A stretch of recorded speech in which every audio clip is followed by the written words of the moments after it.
Like everyone else, you were born into bondage. Born into a prison for your mind. Buckle your seatbelt, Dorothy, because Kansas is going bye-bye. You'll want to remember this moment as the last time you thought the flat earth was stupid.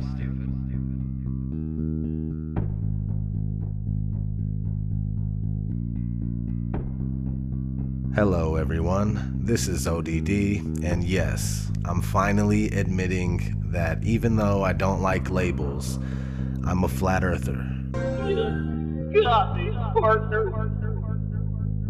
Based on my research for the past 10 months, our world is very different from the model that we are being taught by the authority on the matter. It took me a while to come to terms with this, and it took even longer to gain the courage to talk about it. It can be pretty embarrassing to go against popular opinion, but this is real. It's not a psyop, it's not a distraction, and it's not a bandwagon. It's a reasonable debate. It's thousands of people taking what we've been told and comparing it to what we see and experience, only to find out that they do not match up. Once you start digging into this, it becomes clear that there is no evidence for the speculated spinning ball that we supposedly live on, and everything points to a flat earth. The flat earth is much more than just reasonable. The one and only reason that it's reasonable to argue against the flat earth is that we've all been taught otherwise our whole lives. We blindly believe something that A, has never been proven, and B, is pretty much fucking impossible.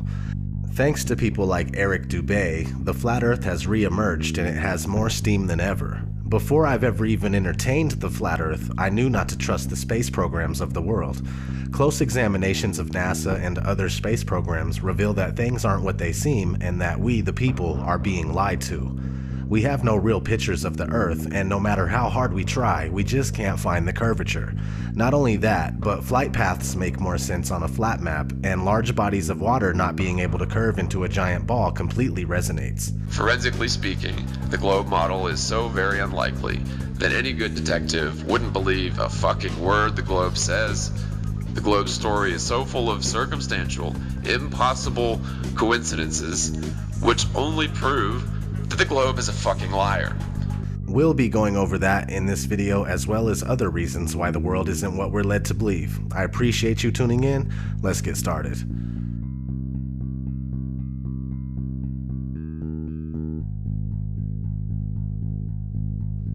Our daily observations of the Earth are consistent with a flat and stationary surface. Most, if not all, ancient civilizations knew that the Earth was flat. The people of today would say that ancient cultures were ignorant and unaware, yet they accomplished great feats that we still can't accomplish to this day. The truth is that they had real knowledge, and some of us only have an education. But what is an education? Education is when you are told what to think and how to think. Those that are able to remember and regurgitate what they've been told on command are considered well educated.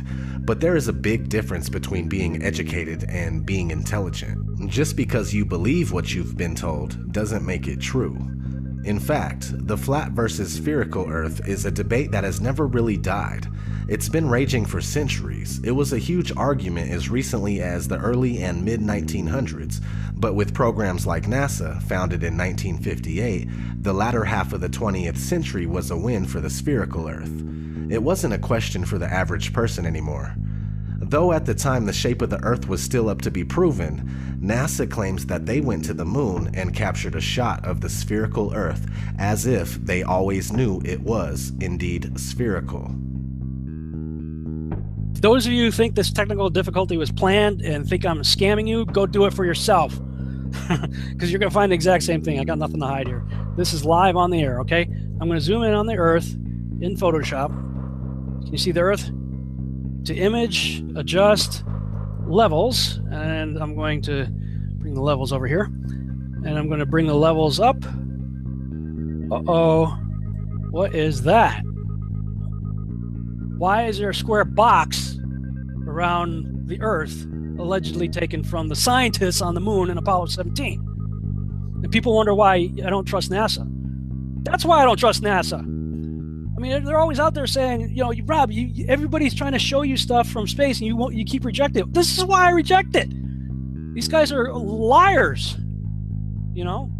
What are some of the basic observations someone can make to ascertain that the Earth is neither a globe or spinning? We've been taught that we're on a ball spinning around the sun, and so to hear that you might be on a flat plane, motionless at the center of the universe with all the celestial bodies spinning around you, just as it appears, actually comes as a surprise.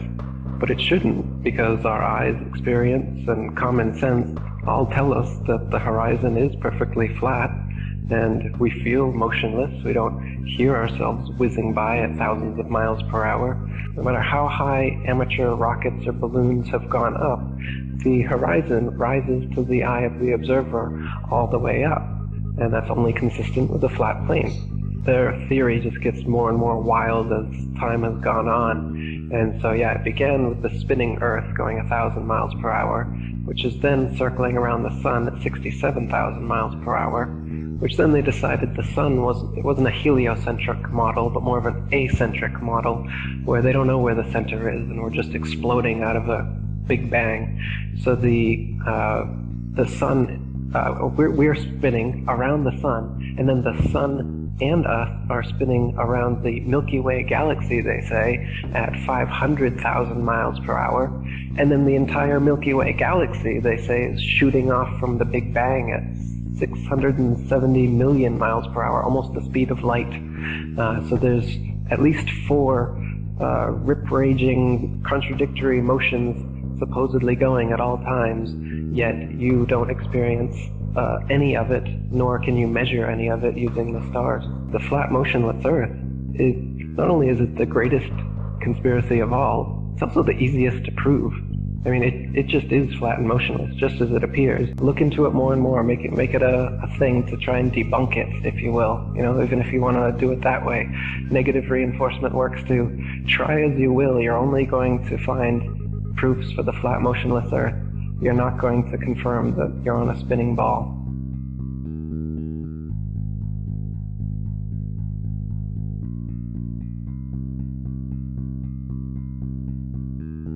The curvature of the Earth eludes us. Either the Earth is much larger in circumference than we are told, or the curve just doesn't exist. People assume that there is a curve, but it's never really been proven beyond a reasonable doubt. Cameras with fisheye lenses, Hollywood movies, and NASA CGI are the closest we get to seeing curvature. The deception and the lies are just so pervasive, and they're just so deep that I swear it gives me a headache. The surface of water is always level. This is just natural physics. We know this, that water, if unobstructed and uncontained, will flow outwards, finding it the easiest course to maintain its own level, right? So, but the Ball Earth model claims that the oceans are huge 100-mile walls of curved water curving around the ball. That's ridiculous. They say that gravity makes this possible, but you don't see that. You go to the beach, you see a completely flat horizon, you see water just ever so gently coming up on the shore. So there's the pretty blue marble that NASA claims we are living on, with circumference of 24,901 and 3959 radius. So to find the curvature, you take 8 inches times your distance squared. That's 8 inches times your distance squared, and if you don't square the distance, you end up with this, and this is not what NASA has shown us. They have given us a beautiful blue marble that we love. So you get 8 inches for 1 mile, 32 inches in 2 miles, 16.6 feet with 5 miles, so on and so forth. So what I did is I shot this pier, which is in Daytona Beach, Florida, and as you can see, between the water and the walkway of the pier is about 12 to 16 feet based on the height of the people and the railing. So I started at Granada, which is 4.92 miles away, and I shot this, and based on that distance and the formula, there should be 16 feet of curvature, but obviously you can still see the entire gap under the walkway there between that and the water. So in addition to that, behind that pier is actually a lighthouse, which you can see right above the pier. You can see the light. That is 16 miles away from my location. And I shot that lighthouse. Now that lighthouse is 175 feet tall, and the curvature from 16 miles away should be 170 feet. You can clearly see about the entire lighthouse beyond that pier. So like I said, there should be 170 feet of curvature, but there's none. And those hotels there are even further. Those are in New Smyrna, which is 20 miles. If NASA is right, and there is, we do live on a ball, they're going to have to make up that curvature. If it's not in the 20 miles I'm shooting, well, then that means it's got to be made up further on down the line. So you can't have it both ways. You can't say we live on this ball and then say, oh, you can't detect the curvature. Well, you got to detect it somewhere, because if it's not dropping here, it's going to have to drop even more down the lines in order to make that circle, that ball they say we live on. And it's pretty round. That blue marble they give us is perfectly round. Lighthouses are one great example. The Isle of Wight Lighthouse in England, it's 180 feet high and can be seen up to 42 miles away, a distance at which modern astronomers say the light should fall 996 feet below the line of sight. Why can you still see it? Another one worth mentioning that people be familiar with is the Statue of Liberty. It stands 326 feet above sea level, and on a clear day can be seen as far as 60 miles away. Now, if the Earth was a globe at the dimensions that they give us, that would put Lady Liberty at an impossible 2,074 feet below the horizon.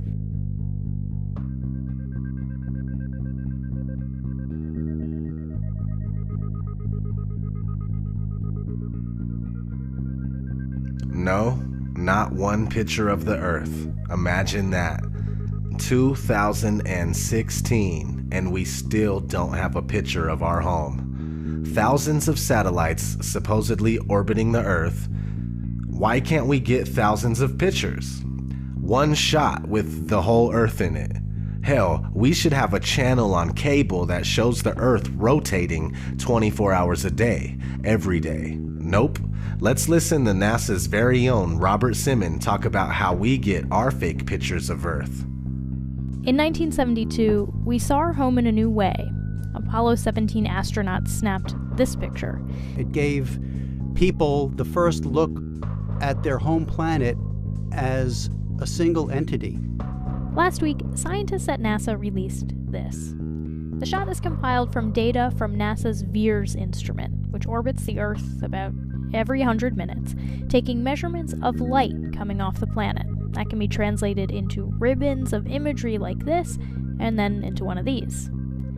And this is just the latest in NASA's Earth from Space album, which may be one of the most mind-expanding collections of images in human history. Then in 2002, Blue Marble 2.0, NASA's Rob Simmons made this. Simmons' job is... It's primarily taking data and making pictures out of it. That's what this is, a composite of data sets from several different instruments translated into a picture. So we actually had to take clouds out. They stashed the clouds for later, went onto the ocean. That came from an instrument that measures phytoplankton in the sea. Where it was low, I colored it dark blue because they're low mostly in mid-oceans. And then where it was a little bit higher, it was like a little bit brighter green. Then add the clouds back in. There's a small problem with it because there's a very slight gap in between each orbit. So some of those are painted on. It is photoshopped, but it's has to be. Then there was another layer to sort of simulate the atmosphere. And then there's this little bright spot. It's called the specular highlight. So it's the reflection of sunlight off of water. Those are the pieces, but you can't just slap them all together. It just didn't look realistic. It looks kind of flat, or the clouds are sort of too see-through. So I just hit Command-Z a lot. There's artistry to creating the world.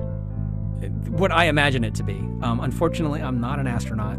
I've never been to space. But I've looked at these images over and over again, trying to sort of get the essence of it. It is photoshopped, but it's has to be. It is photoshopped, but it's has to be. It is photoshopped, but it's has to be. It is photoshopped, but it's has to be. Excuse me, I'm allergic to bullshit. Not having one authentic picture of the Earth alone is a huge red flag. Christoph, let me ask you, Why do you think that Truman has never come close to discovering the true nature of his world until now? We accept the reality of the world with which we're presented. It's as simple as that.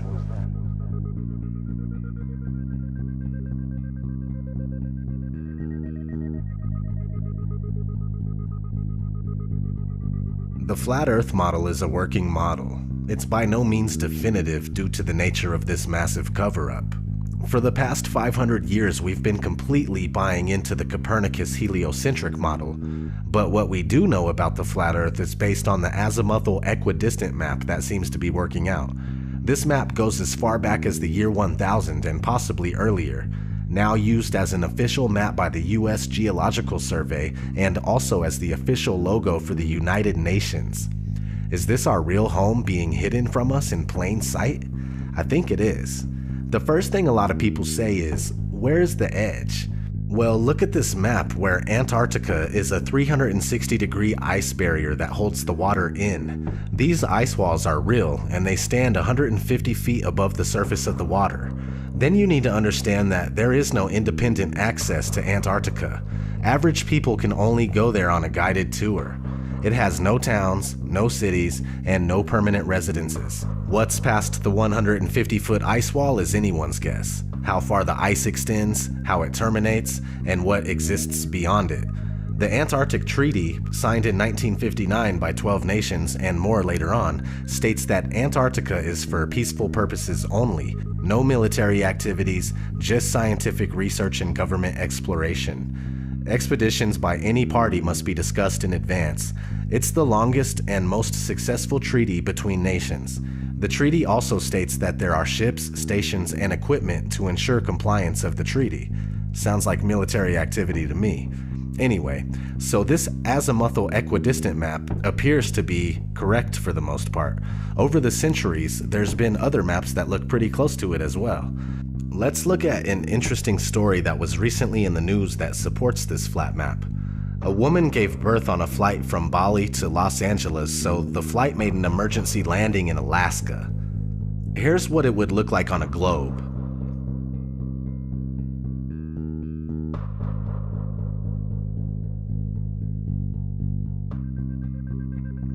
Now, here's what it would look like on a flat Earth.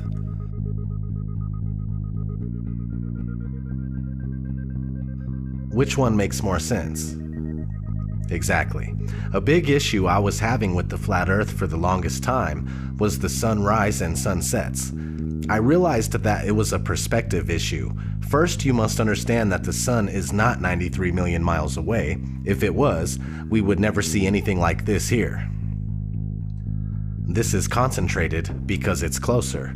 It's much more probable that the sun is only a few thousand miles away and that it's the same size as the moon. Once you comprehend this, all of the sudden, solar eclipses make sense. Holy fucking shit! Something that makes sense!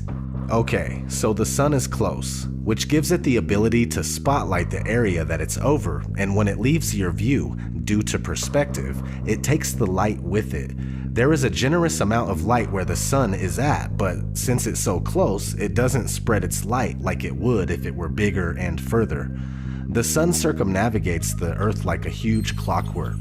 Sometimes that takes a while to sink in. Alright, let's talk about the Coriolis effect.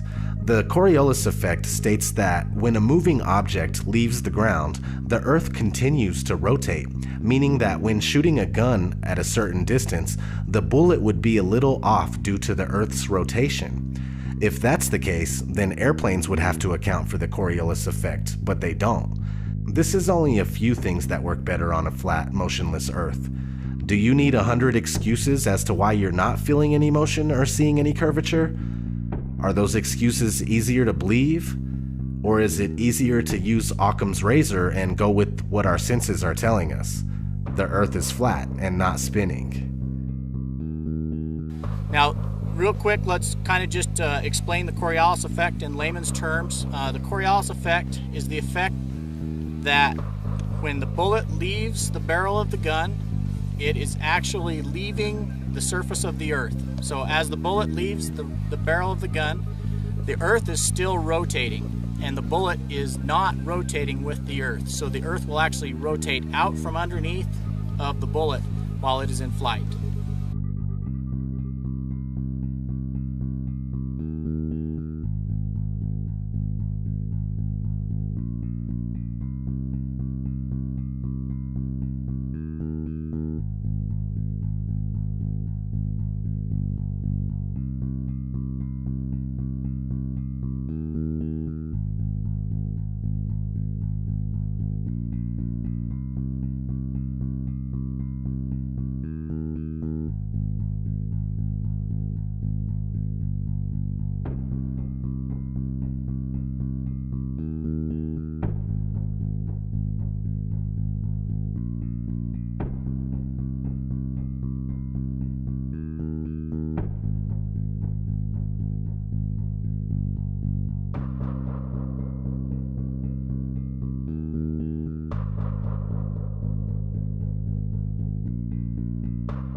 This one is a touchy subject.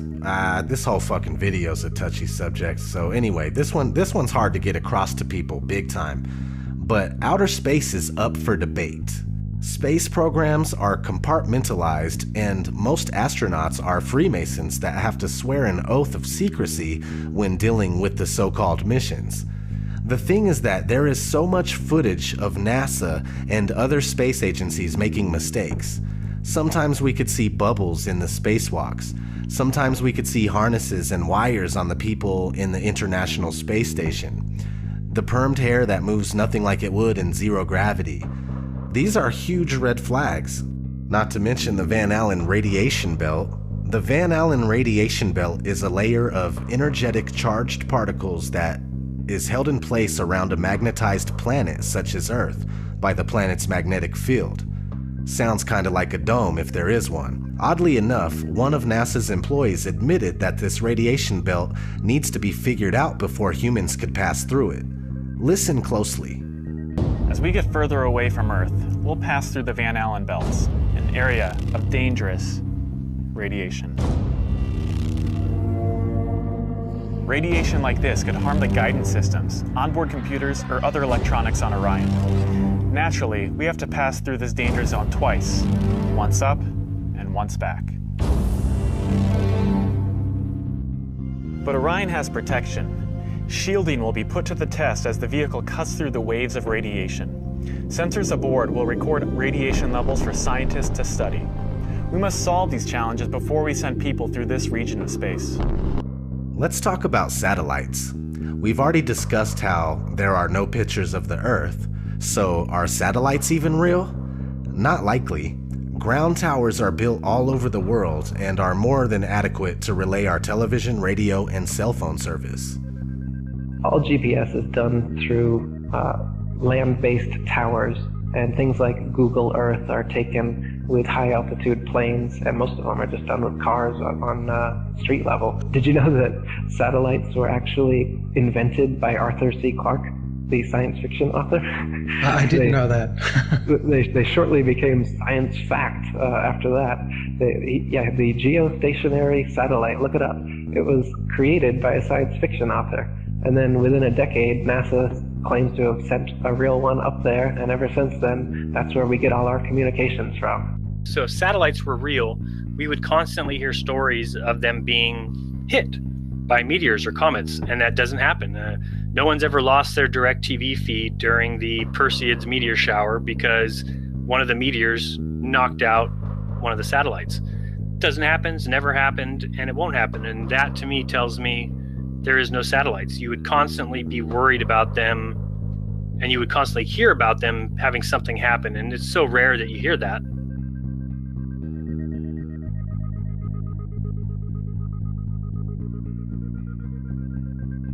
So you may or may not have heard the term cognitive dissonance. Cognitive dissonance is when new information challenges your beliefs and you just can't let go. It's just like that scene in The Matrix. No. I don't believe it. It's not possible. Stop. Let me out! Let me out! I want out! We have a rule. We never free a mind once it's reached a certain age. It's not easy going through this kind of deception and then realizing that your whole life was spent thinking and believing one thing when it's the opposite. Nobody wants to feel like they've been fooled, like they've been had. I'm a human just like you, and I never would have thought in my wildest dreams that I'd be on this kind of journey. This journey of realization and reckoning. This journey of putting everything I know to the side so I can absorb information that seems ridiculous, yet so sensible. It's time to say fuck it. It's not your fault that you were wrong. It's not your fault that you fell for a trick that the whole world also fell for. I'm right here with you. It's time to take down your mental barrier and recognize that we have a lot of work to do in order to find out what this place really is and why we're here. It's not to be slaves of the dollar. It's not to be slaves of the clock. Our reality is being manipulated and hidden from us. Please wake up and try to awaken those around you.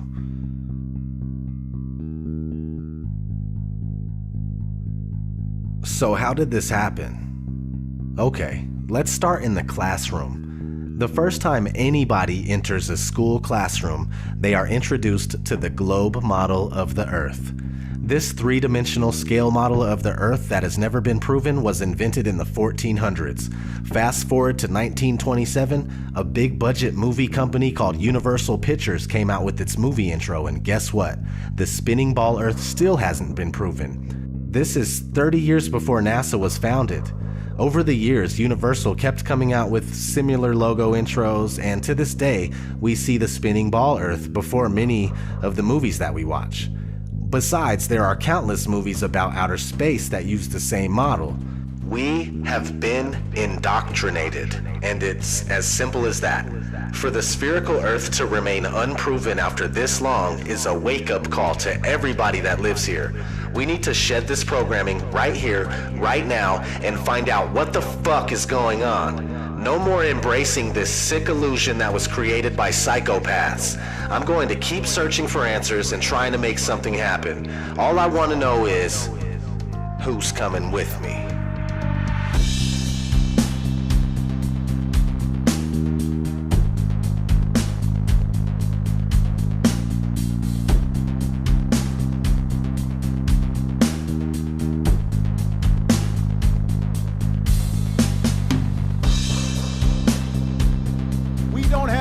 For a meeting of the Flat Earth Society.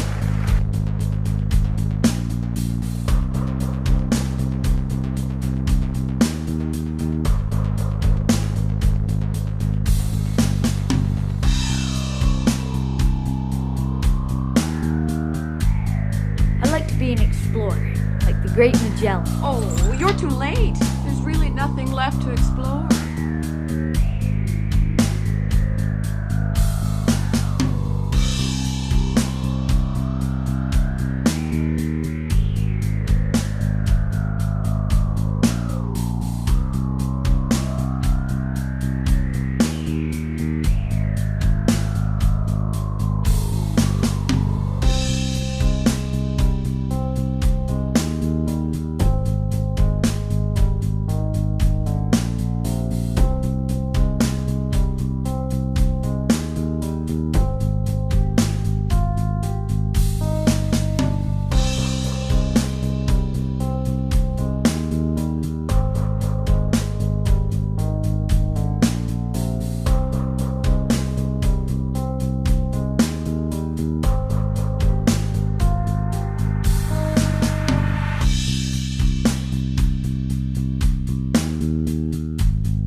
Right before your surgery, I asked if you had packed your cell phone, and you said, which one?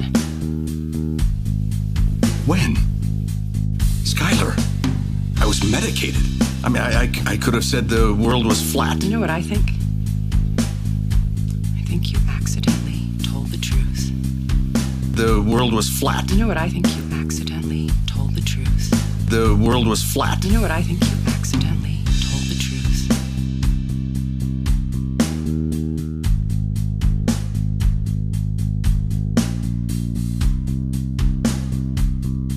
really the evidence shows me that it's flat and stationary. There is much more evidence based on just pure analysis that it's flat and stationary.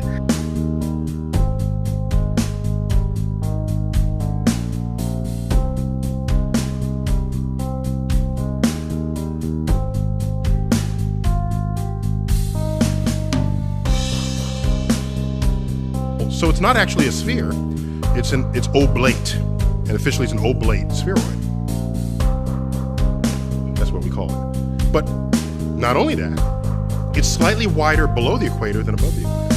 A little chubbier. A little chubbier. Yeah. Chubby's a good way. It's like pear-shaped. Yeah.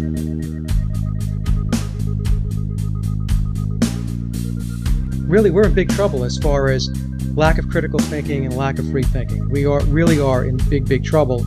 We need to step it up as far as the awakening goes. You really need to put your thinking cap on, and you really need to start to look at these things and look at them with a critical eye and with a critical mind.